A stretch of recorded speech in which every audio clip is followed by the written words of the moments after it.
राम राम सा मारे चैनल मारवाड़ी कथा कहानियाँ में एक बार फिर से आपको घणो घणो स्वागत है। आज आप सुनाला लोभियारी कथा।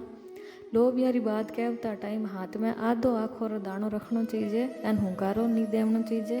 तो चलो अब आप कथा शुरू करा। एक लोभी तपस्वी व तड़ाई री तीर माते बैठ तपस्या करते हुए तो भगवान भी परीक्षा लेने वास्ते धरती माते आवे। तो क्या लोभिया लोभ करे तपस्या तो क्या भगवान मैं तो तपस्या करूँ। तो भगवान क्या मैं ना आऊँ तो मार मुंदरी मोजड़ी ध्यान राख जे। तो वो के ठीक है। तो भगवान नान के हमारी मुंदड़ी कटे। तो वो तपस्या लोभियो कहे कि मैं तो तपस्या करतो मने तो नहीं ठा मैं तो नहीं देखी। तो भगवान इन्हें कहे तुम गोडो उठावे तो आ मुंदरी निकले। तो भगवान क्या तो तू चुराई है इन वास्ते थारी तपस्या मैं तने कहीं फल नहीं दूँ। वो क्या भगवान संसार में आयो इन वास्ते लोभ आ गयो तो मने पूरो नहीं तो आधो फल तो देवो। लुगाया जगह बड़तोलिया करे व्यारो फल देवो। तो भगवान के व्यारो फल थने की कर देऊँ।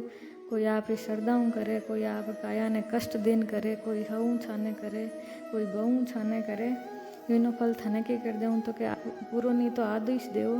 तो भगवान के कि कोई बामण जी मान दक्षिणा नहीं दई तो फल थने हुई, कोई रोटी बनान बाटियों नहीं बनाई तो फल थने हुई, कोई दियो लगाई तो फल थने हुई, एन कोई निर्वस्त्र हो ना आई स्त्री पुरुष कोई भी तो फल थने हुई, एन हेंगवारी काणी रो हुंकारो नहीं भरी थारी काणी रो हुंकारो भरी तो फल थने हुई, एन हेंगवारी बात कहन थारी बात नहीं कही तो फल थने हुई। तो इन वास्ते हेंगवारी बात कहन लोभियारी बात कहनी चाहिए। राम राम सा।